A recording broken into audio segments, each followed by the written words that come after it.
आज Doubtnut app download करें। Doubtnut पर अपने सभी गणित, रसायन विज्ञान, भौतिक विज्ञान और जीव विज्ञान के डाउट्स का करो सफाया।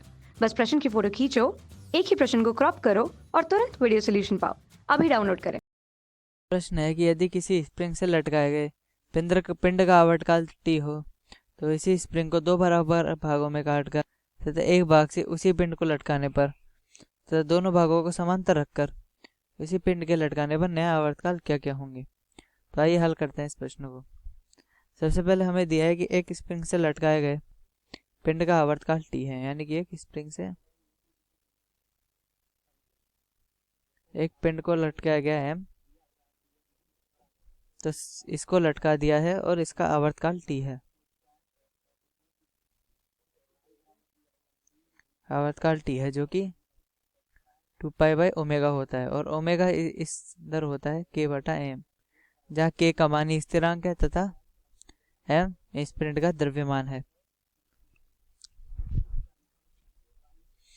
तो k/m हो जाएगा ओमेगा। अब दिया गया है कि हमको इसको दो भागों में काटकर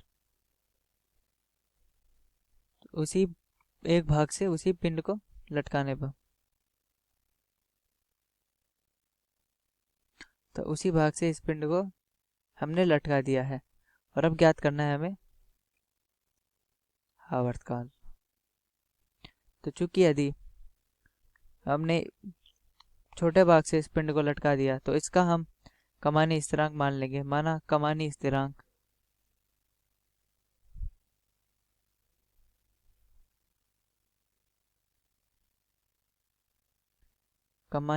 बराबर k1 है।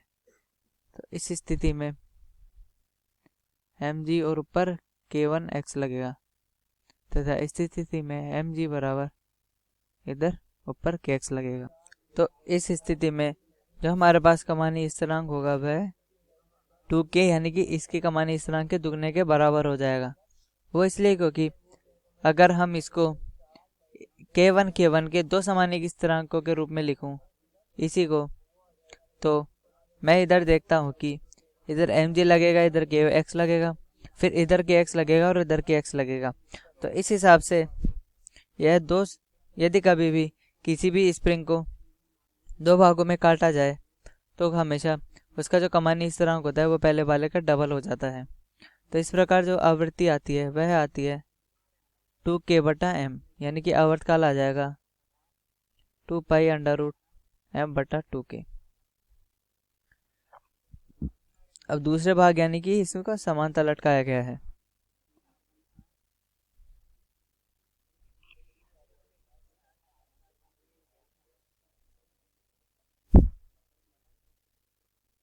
समांतर लटकाया गया है m पे। तो चूंकि अगर यह बराबर है, इनके कमानी स्थिरांक बराबर है जो कि मैंने k1 लिख दिए हैं, तो यह mg लगेगा। तो इन दोनों पर बराबर खिंचाव लगेगा, k1x और k1x दोनों खिंचाव इन पर बराबर लगेंगे। तो अतः हम लिख सकते हैं कि mg बराबर k1x प्लस k1x, यानी कि 2k1x। तो x बराबर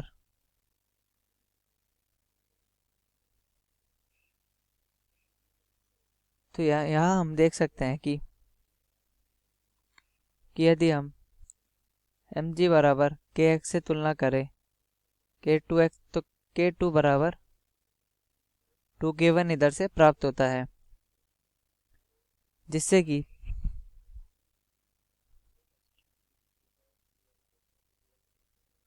तो यहाँ पे तो हम इधर लिख सकते हैं कि ये t/√2 है आवर्तकाल के पदों में।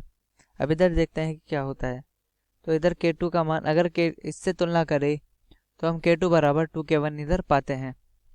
तो इससे हम 2k1 पाते हैं, तो हम कह सकते हैं कि जो ओमेगा बराबर आएगा √k2/m इसके लिए, तो 2k1/m हो जाएगा। और k1 को यदि मैं 2k के बराबर रखूं तो यह 4k/m हो जाएगा, यानी कि t बराबर 2π√m/4k, यानी कि t/2। तो अतः पहले भाग में जो आवर्तकाल है वह टू के बट्टे में आ जाएगा तथा दूसरे वाले भाग में आवर्तकाल आधा हो जाएगा। कक्षा 6वीं से 12वीं से लेकर नीट, IIT, जेई वो एडवांस के लेवल तक 1 करोड़ से ज्यादा छात्रों का भरोसा। आज ही डाउनलोड करें डाउटनेट ऐप या व्हाट्सएप करें अपने सारे डाउट्स 8400 400 400 पर।